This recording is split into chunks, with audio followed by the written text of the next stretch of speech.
Good evening ladies and gentleman. Laws of nature में आपका स्वागत है।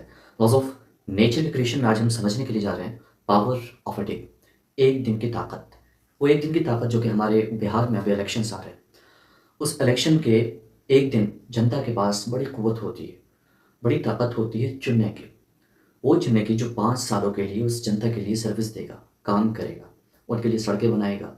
कई मुद्दे होते हैं, कई काम होते हैं जो लोकेलिटी के हिसाब से लोगों की ज़रूरत होती है, और उसी मुद्दे के हिसाब से हमें चूज़ भी करना चाहिए। हमें यकजा होकर के, एकत्रित होकर के सही इंतखाब करना चाहिए, जिससे हमारा स्टेट आगे बढ़ सके, हमारा लोगों का, मोहल्लों का, कस्बों का विकास हो सके, डेवलपमेंट हो सके।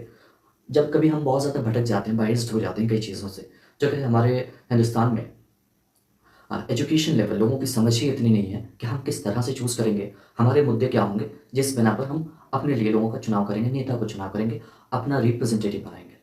हम सीखते हैं इन तरीक़ों से, आइए समझते हैं। On the day of election what you are choosing for the 5 year. इन 5 सालों के लिए इस इलेक्शन के एक दिन में आप क्या चुनने जा रहे हैं? पहली चीज़, रिफॉर्म्स इन एजुकेशन सिस्टम। हमारे एजुकेशन सिस्टम में कोई खराबी है जिसकी वजह से हम आगे बढ़ नहीं पा रहे। कई चीज़ें हैं जो हमें पीछे ढकेलती हैं, क्योंकि इस दुनिया के लेवल पे हमें कंपटीशन करना है, कम्पीट करना है। तो एजुकेशन लेवल में थोड़ा सा रिफॉर्म्स लाना पड़ेगा, वो सब्जेक्ट्स ऐड ऑन करने पड़ेंगे, रिसर्च ओरिएंटेड एजुकेशन लानी पड़ेगी, जिसकी वजह से हम रोज़गार पैदा कर सकेंगे। ठीक है। दूसरा मुद्दा, एम्प्लॉयमेंट होना चाहिए, रोज़गार होना चाहिए। अगर एजुकेशन सिस्टम बड़ा बहाल होगा, बेहतर ढंग से सुचारू रूप से चल सकेगा, तो ही एम्प्लॉयमेंट जनरेट हो सकेगा। ठीक है। एम्प्लॉयमेंट के बाद हमें एजुकेशन के ज़रिए से एक चीज़ आनी चाहिए, स्किल ऑफ ओरिएंटेशन, यानी प्रोडक्शन की कला आनी चाहिए। उन चीज़ों पे गौर करेगा तो सरकार से ये डिमांड करनी।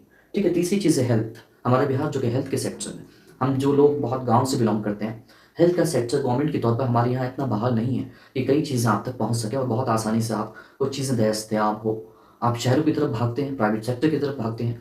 आप जो गरीब तबके से आते हैं, उनके लिए इलाज कराना बड़ा मुश्किल होता है। तो आपके मुद्दों में हेल्थ एक बड़ा मुद्दा होना चाहिए। ठीक है। चौथी चीज़ है अपलिफ्टमेंट ऑफ द पुअर। दबे कुचले जो लोग हैं, जिनके पास इतना भी इल्म नहीं है कि वो सही स्किल के ज़रिए कमा सकें, अपनी ज़िंदगी का गुजारा कर सकें, सरकार उसमें ऐड ऑन करे कि उनके अपलिफ्टमेंट के लिए गवर्नमेंट क्या करेगी। ये रिप्रेजेंटेशन में आप मांगें। आप जो ज़्यादातर जिस चीज़ पर वोटिंग करते हैं, रिलीजन, कास्ट बेस एक्सेट्रा, कई तहत हो जाते हैं, जिसकी वजह से आप बहुत बायस्ड हो जाते हैं। आपका क्षेत्र, आपकी कम्युनिटी बहुत ज़्यादा लुभावनी हो जाती है किसी एक चीज़ को देख करके। तो इससे बचना है, अपने मुद्दे याद रखना है। आप किसी भी रिलीजन, कास्ट सकते हो, मगर अपने रीजन के, अपने क्षेत्र की तरक्की के लिए सही चीज़ों का इंतखाब कीजिए। उन चीज़ों को चुनिए जिससे स्टेट का विकास हो सके। अगर स्टेट का विकास होगा, लोकेलिटी का विकास होगा, उसी से हमारे देश का विकास हो सकेगा। Thank you.